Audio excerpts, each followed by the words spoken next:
Bismillahirrahmanirrahim. Alhamdulillahirabbil alamin. Wa bihi nasta'in ala umurid dunya waddin. Wassalatu wassalamu ala asyrafil anbiya wal mursalin Sayyidina Muhammadin wa ala alihi wa sahbihi ajma'in. Qala al-musannif al-imam Abu Hamid al-Ghazali rahimahullah, nafa'ana bi'ulumih. Bayanu hakikatir ridha wa tasawwurihi fima yukhaliful hawa.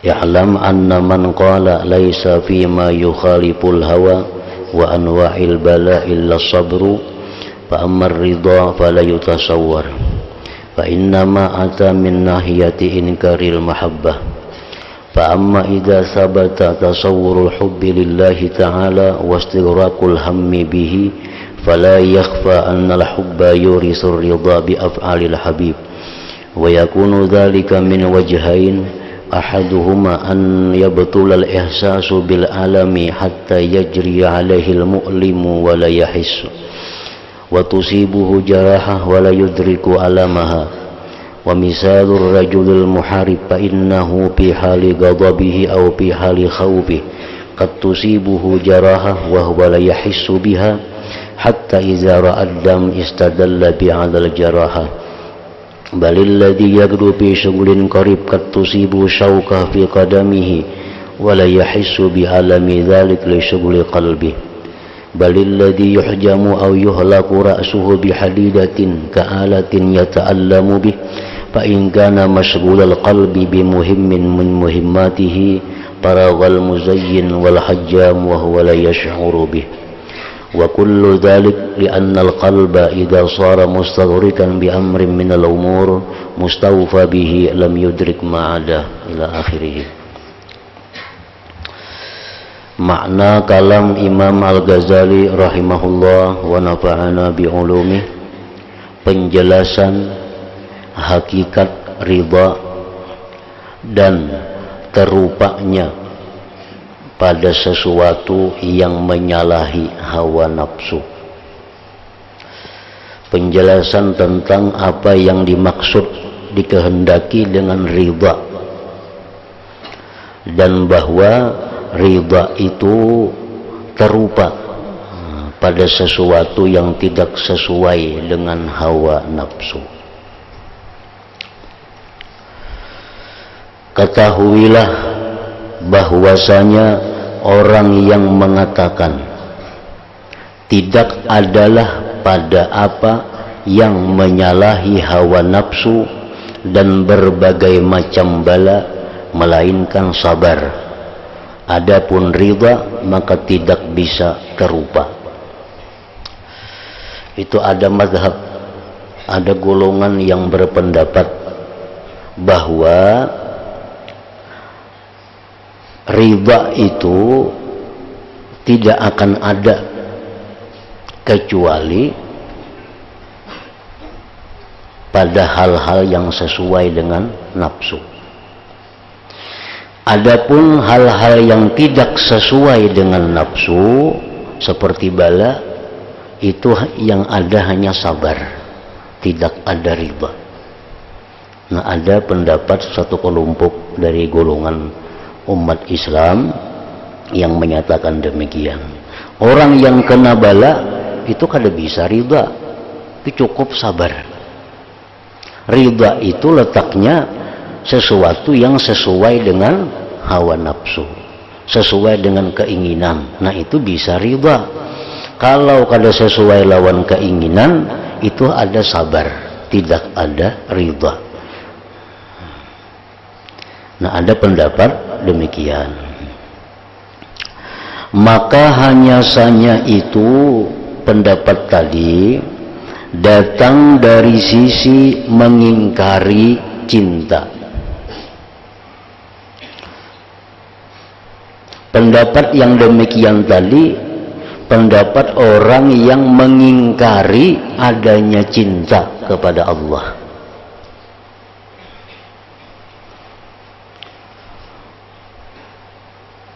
Jadi orang yang mengatakan bahwa tidak ada riba dalam menghadapi bala, hanya sabar saja, Itu pendapat orang yang mengingkari adanya cinta kepada Allah.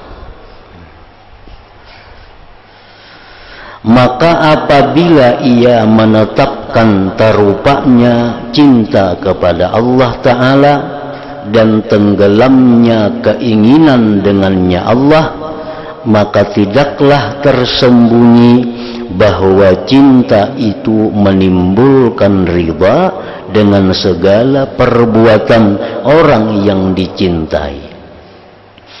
Nah, apabila kita menetapkan bahwa ada cinta kepada Allah, maka menetapkan juga ada ridha dengan Allah itu. Karena ridha itu adalah bagian dari buahnya cinta.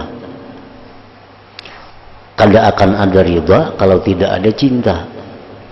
Nah, kalau kita berpendapat bahwa kita cinta kepada Allah, berarti kita bisa juga ridha dengan Allah. Nah, orang yang berpendapat bahwa tidak ada cinta kepada Allah, berarti tidak ada ridha dengan hukum ketentuan Allah yang menyalahi dengan hawa nafsu kita. Jadi umpamanya kita kena musibah. Nah, kena musibah, satu golongan mengatakan cukup sabar, cukup sabar dengan apa yang dialami.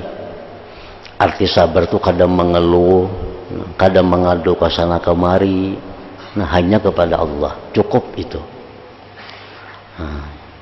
Kada perlu ridha, karena ridha itu jaranya kada ada kalau hal-hal yang sifatnya musibah. Nah, adapun pendapat yang dipakai oleh Imam Ghazali ini, ridha itu ada walaupun di dalam musibah. Nah, jadi dalam hal menghadapi musibah itu bukan hanya sabar yang diperlukan, tetapi pula ridha pun mesti ada. Dan ridha kepada sesuatu itu ada apabila sebelumnya ada cinta kepada sesuatu itu.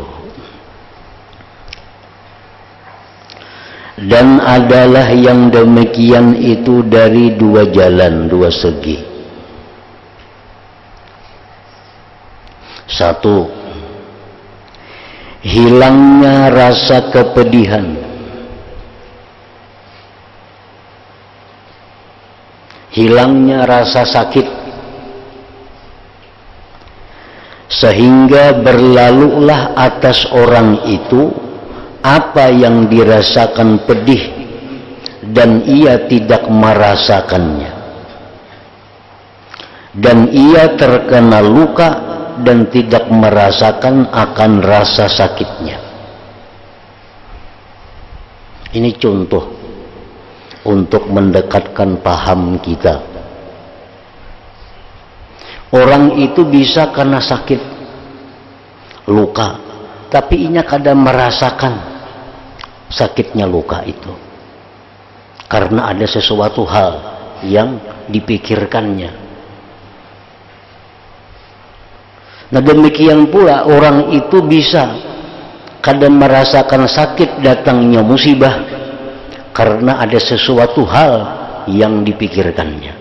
Nah, itu kan terupa, masuk akal.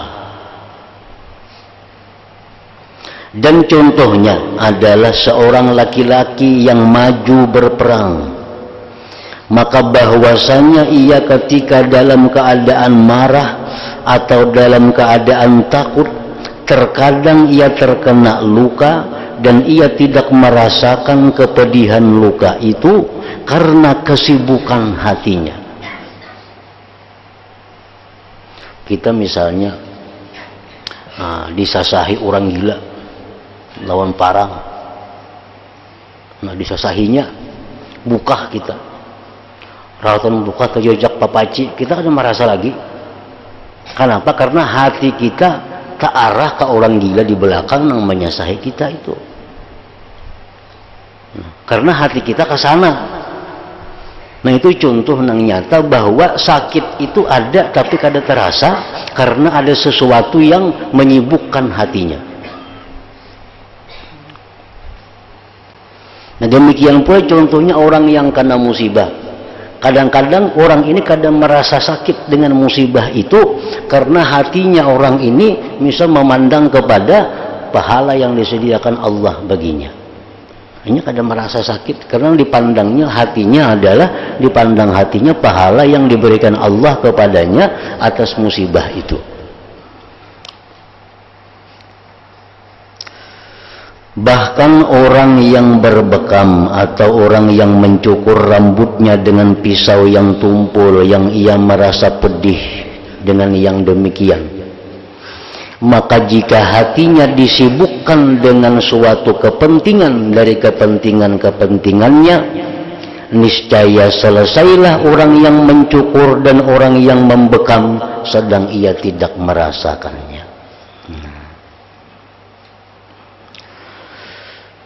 Dan sekalian yang demikian itu karena bahwasanya hati apabila telah tenggelam dengan suatu urusan yang disiapkan dengan sempurna, niscaya hati tadi tidak merasakan yang lain daripadanya.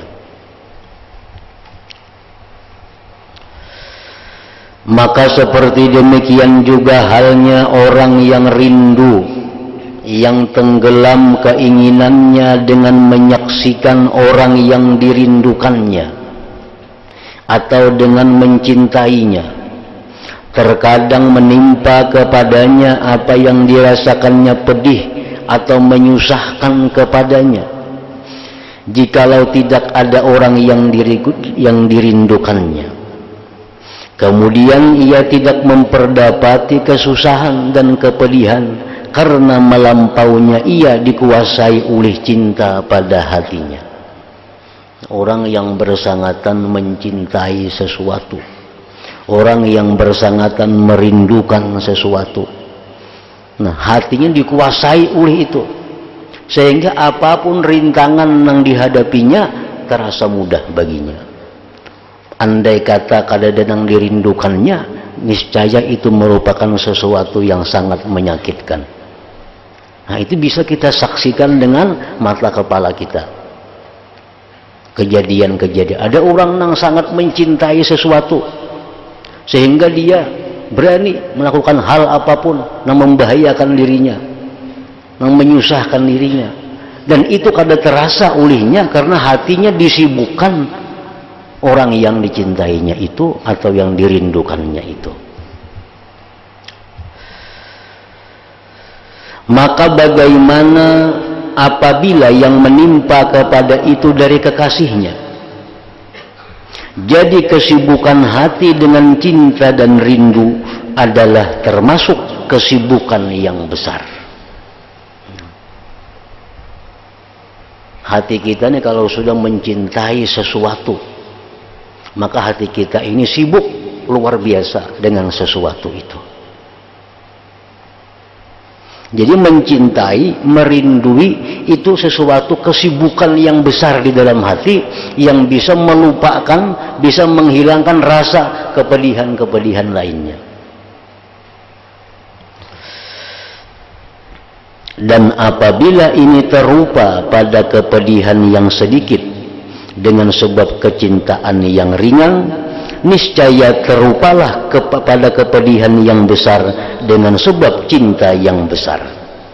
Nah kalau cintanya itu besar, walaupun kepedihannya besar, kada jadi masalah, kada terasa baginya. Karena sesungguhnya cinta itu juga terupa dengan berlipat gandanya kekuatan. Nah kalau cintanya sedikit, kesulitan yang sedikit pun terasa. Kalau cinta kita kada banyak, kesusahan sedikit pun terasa.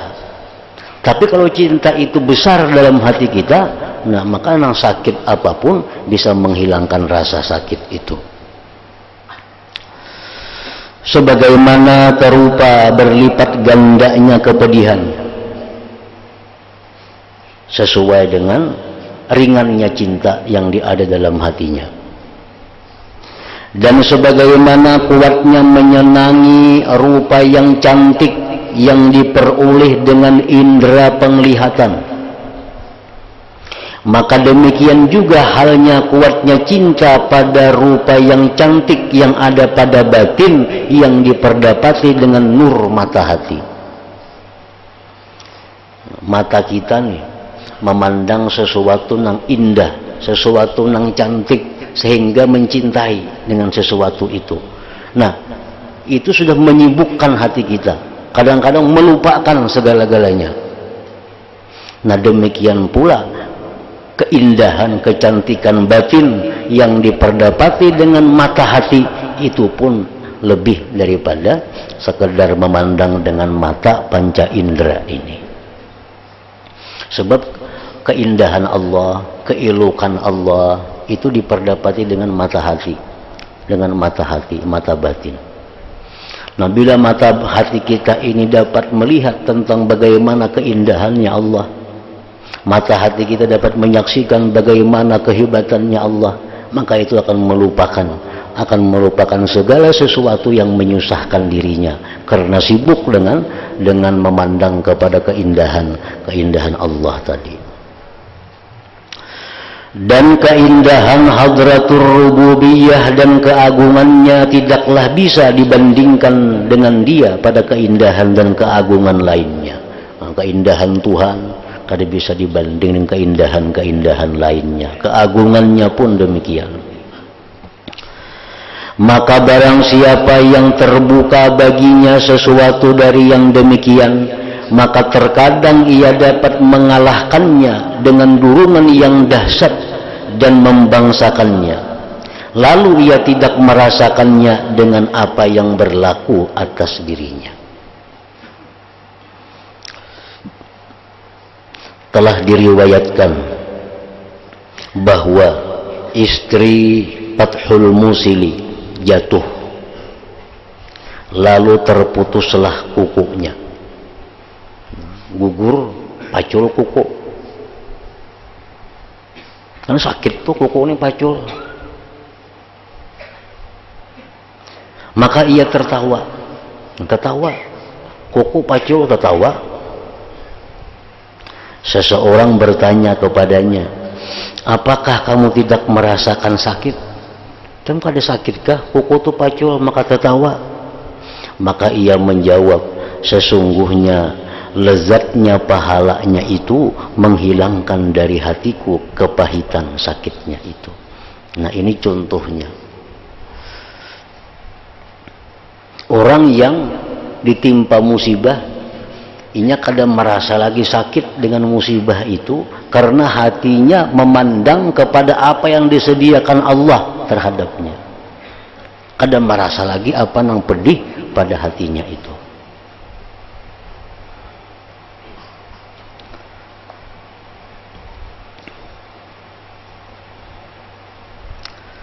Adalah Sahal rahimahullahu ta'ala berpenyakit, sakit-sakitan, yang mana orang lain mengobati daripada penyakit itu dan ia tidak mengobati dirinya sendiri.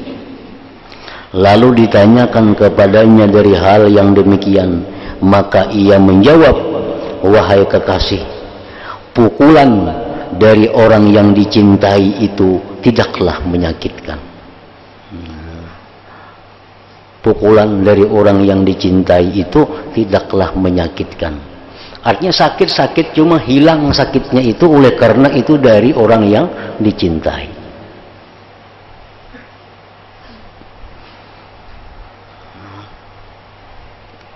Ini kedudukan makam ridha yang tertinggi. Makam ridha yang tertinggi ini artinya orang itu mengalami musibah, mengalami penyakit, kadang merasa sakit. Nah, daripada hatinya itu sudah musyahadah kepada apa yang diberikan Allah ganjarannya. Nah, ini sudah makam ridha yang tinggi.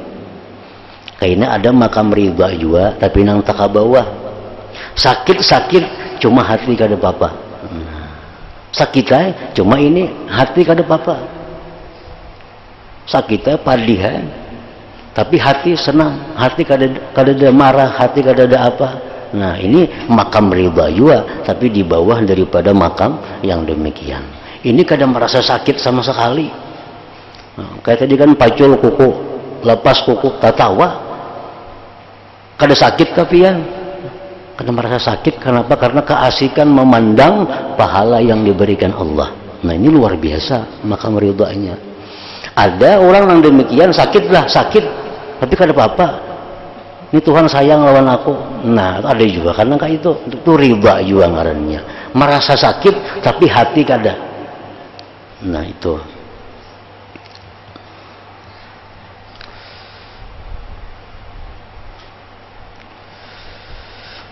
Pukulan dari yang dicintai itu tidaklah menyakitkan. Ia merasakannya dan ia memperdapati kepedihannya, akan tetapi ia ridha, senang dengan yang demikian itu. Kita bisi anak halus misalnya, diigutnya, anak halus cuma igut kita, sakit diigutnya, tapi hati kita adalah kada nyaman, kada ada. Nah, hati kita tetap senang, hati kita tetap ridha dengan itu, karena ini dari orang yang disayangi. Itu contohnya, kada sangali-ngali. Nah, demikian pula orang yang sudah mencintai Allah seperti itu, nah, sudah mencintai Allah sedemikian rupa, diberi Allah kepakiran, diberi Allah fitnah, diberi Allah gangguan-gangguan daripada makhluk. Sakitlah. Sebagian ada yang kadang merasa sakit karena dia asik memandang perbuatan Allah Ta'ala. Ada juga yang merasa sakit tapi kadang masalah. Hatinya kadang mengeritik terhadap kejadian itu, hatinya kadang mengiktirat terhadap kejadian itu. Yang kayak sahal nih kan, sakit tapi dari kekasih nggak ada jadi masalah. Nah.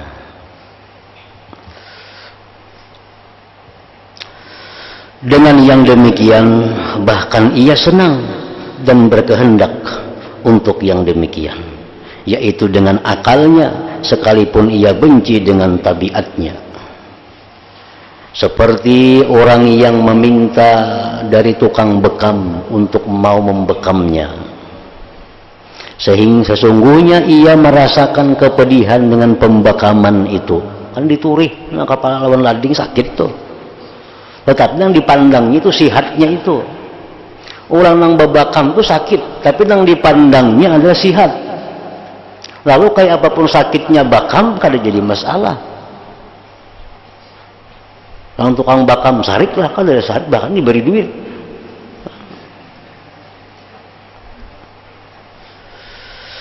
Sesungguhnya ia merasakan kepedihan dengan pembakaman itu, akan tetapi ia senang dan ridha kepadanya, dan ia pun mengikuti dari tukang bekam untuk yang demikian dengan sesuatu pemberian dari perbuatannya itu.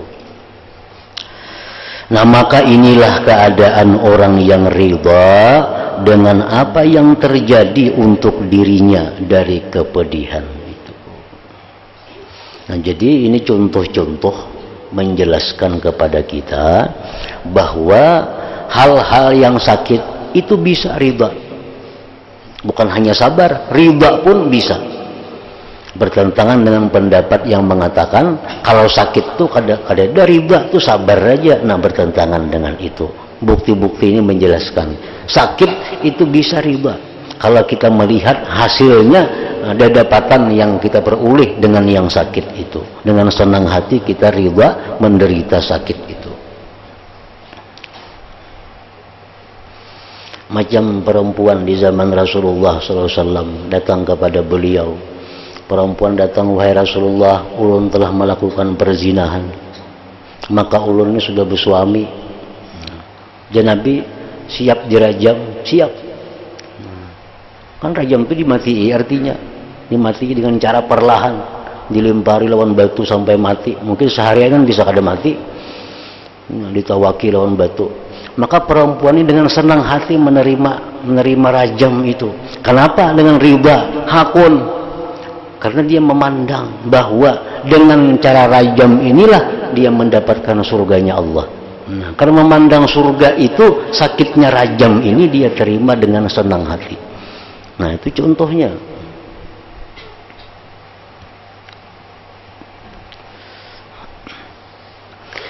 Seperti demikian juga setiap orang yang bermusafir untuk mencari keuntungan, ia memperdapati kesulitan perjalanan. Akan tetapi kesenangannya pada hasil perjalanan itu menghilangkan akan payahnya perjalanan dan menjadikannya riba dengan kesulitan itu. Ini contohnya orang musafir berusaha.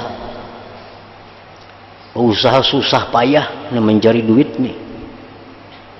Membawa ayam ke Samarinda, memutar truk, guring di belakang bakawan ayam. Nah, memutar truk hujan kehujanan membawa ayam itu ke Kaltim sana. Kan ada susah, kan ada resah, bahkan ketawanya di belakang sana. Kenapa? Nang dipandang keuntungannya berapa didapat dengan ayam ini kayaknya. Nah, keuntungan duniawi aja sudah menghilangkan susah payahnya. Maka manakala tertimpa pada dirinya ujian dari Allah Ta'ala dan ia mempunyai keyakinan bahwa pahalanya yang disimpan untuknya di atas apa yang ia kurbankan, niscaya ia riba dengan yang demikian. Maka manakala tertimpa pada dirinya ujian dari Allah, ujian itu bisa penyakit, ujian itu bisa fakir hidup, ujian itu bisa fitnah-fitnah yang diterimanya, ujian itu bisa cacian-cacian orang, macam-macam sifatnya ujian. Dan ia mempunyai keyakinan bahwa pahalanya yang disimpan untuknya di atas apa yang ia kurbankan, niscaya ia riba dengan yang demikian. Ia senang, mencintai dan bersyukur kepada Allah atas yang demikian.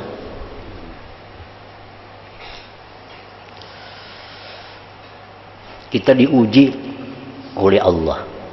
Kita sudah tahu, oh ini Allah mau uji aku, hendak menaikkan pangkatku. Kada susah kita kada susah. Apapun ujian yang datang kepada kita, tapi kita tahu, oh ini Allah hendak menaikkan pangkatku. Maka kita kada akan sedih, kada akan risau menanggapi apapun cobaan yang datang.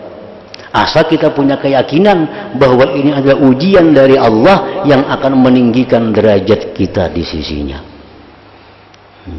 Kada perlu kita menyariki orang, kada perlu kita meniwas, kada perlu. Setiap ujian yang datang kepada kita itu berakibat ketinggian martabat kita. Asal kita ridha menghadapi ujian itu.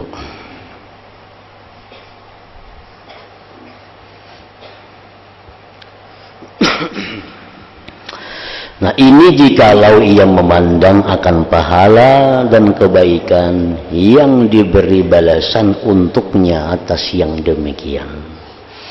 Nah, kita lihat Rasulullah Sallallahu Alaihi Wasallam, puncak derajat yang beliau terima itu adalah waktu Isra Mi'raj. Nah, itu merupakan satu prestasi beliau yang luar biasa yang kada pernah dialami oleh Nabi Rasul manapun. Tetapi kita pandang bahwa beliau mendapatkan Isra Mi'raj itu bukan inting, bukan mudah. Tapi sebelumnya itu adalah melalui ujian yang berat. Tapi akhirnya dapat satu prestasi, hadiah yang diberikan Allah yang belum pernah ada kepada orang dahulu dan orang kemudian, yaitu Isra dan Mi'raj itu.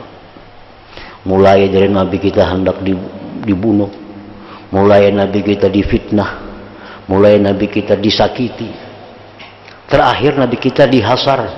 Nah, dihasar itu apa artinya?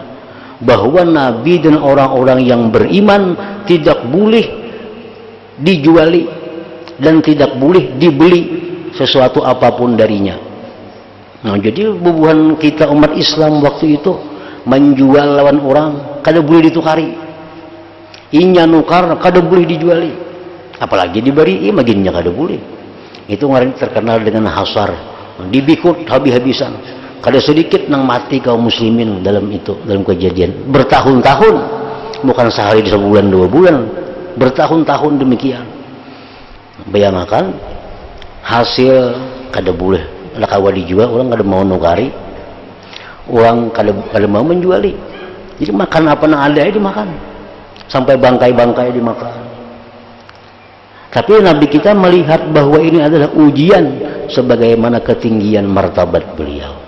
Nah, ujian berikutnya bahwa Abu Thalib meninggal dunia, istri beliau meninggal dunia, ujian-ujian yang berat, akhirnya dapat Isra dan Mi'raj.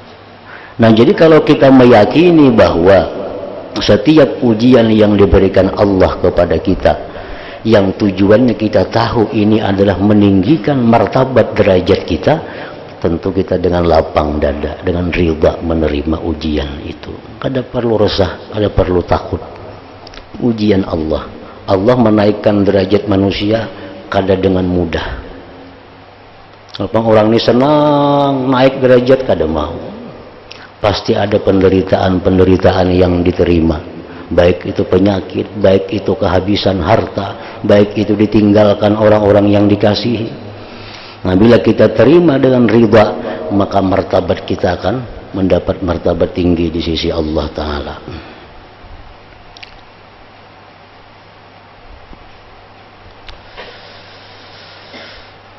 Dan tidak karena maksud yang lain di belakangnya, maka adalah kehendak dan keridhaan orang yang dicintai itu menjadi dicintai dan dicari baginya. Semua itu terdapat pada yang disaksikan, pada kecintaan makhluk. Sungguh orang-orang yang menyifatkannya, mereka telah menjelaskannya dalam syair dan nasarnya, dan tidak ada makna baginya kecuali memandang keindahan rupa yang zahir dengan penglihatan mata kepala. Nah, ada sedikit orang-orang yang rela sakit hanya untuk mencapai kesenangan-kesenangan zahir.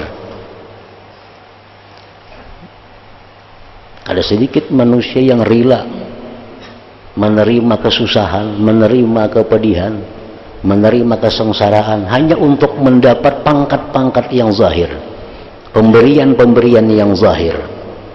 Nah, kita lihat tentara tuh mulai sininya ke Banjar berjalan, disuruh mahampin rangsil saling beretan.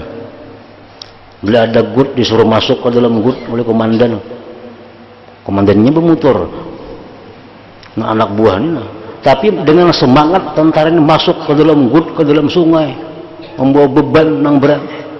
Mereka kada sakit, dan mereka kada gelisah, mereka senang. Kenapa? Karena yang dilihatnya adalah kenaikan pangkat sesudah ini. Padahal itu pangkat yang zahir, pangkat yang dilihat dengan mata kepala yang zahir. Maka jika ia memandang kepada keelukan, maka tidak adalah keelukan itu melainkan kulit, daging dan darah yang dipenuhi dengan kotoran dan kejijikan. Permulaannya dari air mani yang kotor, dan kesudahannya adalah bangkai yang menjijikkan, dan ia di antara yang demikian itu membawa kotoran. Dan jikalau ia memandang kepada yang memperdapati keindahan itu, maka adalah mata yang hina, yang banyak bersalah pada apa yang dilihatnya. Maka ia melihat yang kecil itu besar, dan yang besar itu kecil, yang jauh itu dekat, dan yang jelek itu elok. Maka apabila terupa menguasainya kecintaan ini, maka dari manakah kemustahilan yang demikian pada mencintai keilukan yang azali? Orang kadang-kadang mencintai manusia, dia mencintai manusia, dia berani mengorbankan dirinya, korban harta, korban tenaga, korban jiwa, hanya untuk mendapatkan kecintaan seorang manusia. Padahal manusia itu hanya kulit yang dalamnya ada darah dan berbagai macam kotoran. Nah, kalau itu bisa terjadi, maka dari manakah kemustahilan yang demikian pada mencintai keilukan yang azali, yang abadi, yang tiada kesudahan bagi kesempurnaannya, yang diperdapati dengan mata hati, yang tidak datang kepadanya kesalahan dan tidak dikelilingi oleh kematian. Bahkan mata hati itu kekal sesudah mati, yang hidup di sisi Allah, gembira dengan diberi rezeki oleh Allah Ta'ala, yang diambil faidah dengan kematian akan bertambahnya peringatan dan keterbukaan. Nah, maka ini adalah perkara yang jelas dari segi memandang dengan pandangan i'tibar. Maka untuk yang demikian itu telah disaksikan oleh apa yang telah wujud dan cerita-cerita hal ihwal orang-orang yang mencintai dan ucapan-ucapan mereka.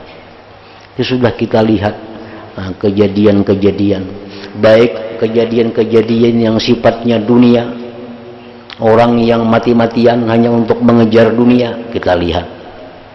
Ini kadang menghiraukan tubuhnya sakit, ini kadang menghiraukan karena akan dipenjara, yang penting dapat duit. Nah kan, itu sudah menyatakan bahwa ini riba dengan yang sakit demi sesuatu yang dikejarnya. Ada yang mengejar duniawi. Nah, bila itu ada, maka kadang mustahil ada orang-orang yang riba dengan yang sakit untuk mengejar ketinggian martabat ukhrawi di akhirat lainnya. Itu sudah kadang mustahil. Artinya ada. Contoh-contoh sudah menunjukkan demikian. Bukti-bukti menampakkan demikian. Macam istrinya Fathul Musili tadi, begitu pacul kuku tertawa, kadang merasa sakit karena asiknya memandang balasan yang disediakan Allah bagi musibah itu. Jadi dengan demikian maka jelaslah bahwa pendapat orang yang mengatakan tidak ada riba dalam hal musibah, cukup sabar, itu pendapat yang keliru. Pendapat yang benar bahwa di dalam musibah itu terdapat riba apabila kita memandang kepada hal-hal yang besar yang ada di belakang musibah itu.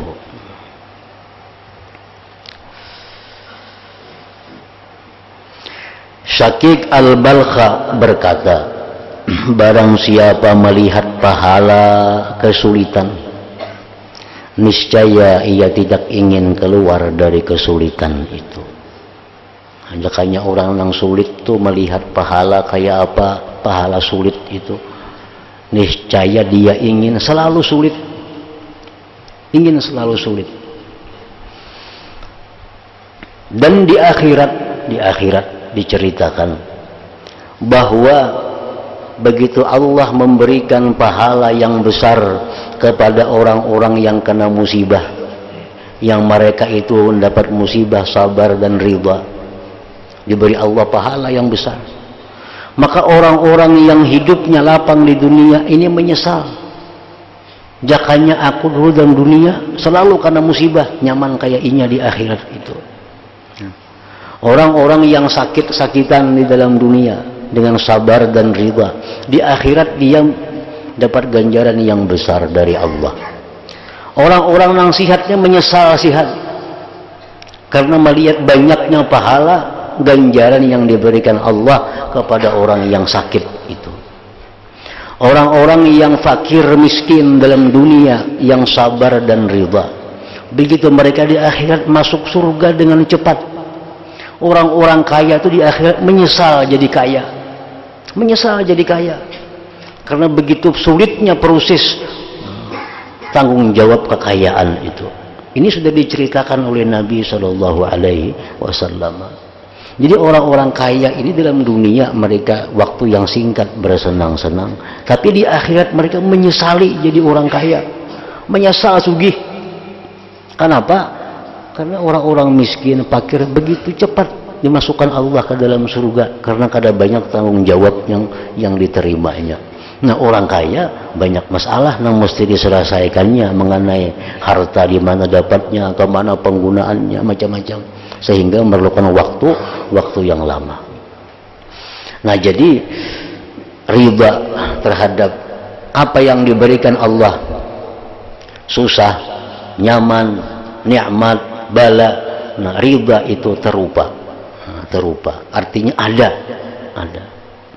Asalkan kita melihat bahwa di belakang musibah, di belakang bencana, penderitaan itu ada ganjaran yang besar yang diberikan oleh Allah Subhanahu wa taala. Nah, tapi bila kita dapat musibah, dapat bala, kita kadang melihat ganjarannya, nah ini mau besosarik tuh. Mau besosarik. Nya mata hatinya kada sampai ke sana. Lalu besosarik meniwasi asib sisi ditiwasnya. Kenapa? Karena mata hatinya kada sampai melihat pahala yang disediakan Allah.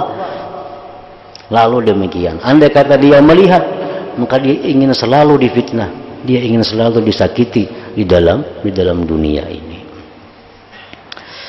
Nah, ingat situ Sakik al-Balkhi.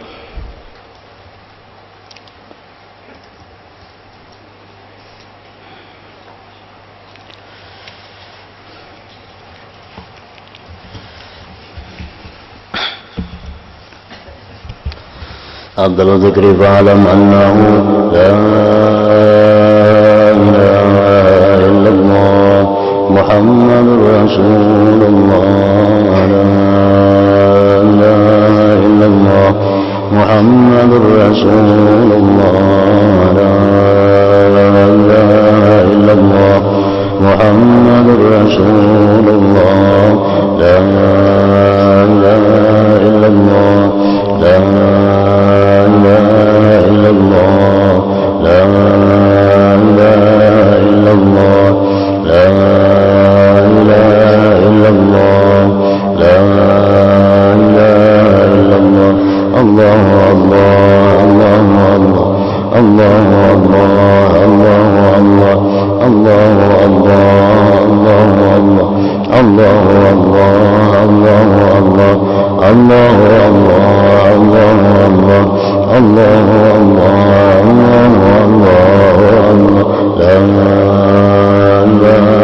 الله محمد رسول الله لا إله إلا الله محمد رسول الله لا إله إلا الله محمد رسول الله لا إله إلا الله الفاتحة. إياك نعبد وإياك نستعين اهدنا الصراط المستقيم صراط الذين أنعمت عليهم. فيا أيها الرجل منه شفاعة صلوا عليه سلموا تسليما اللهم صل وسلم عليه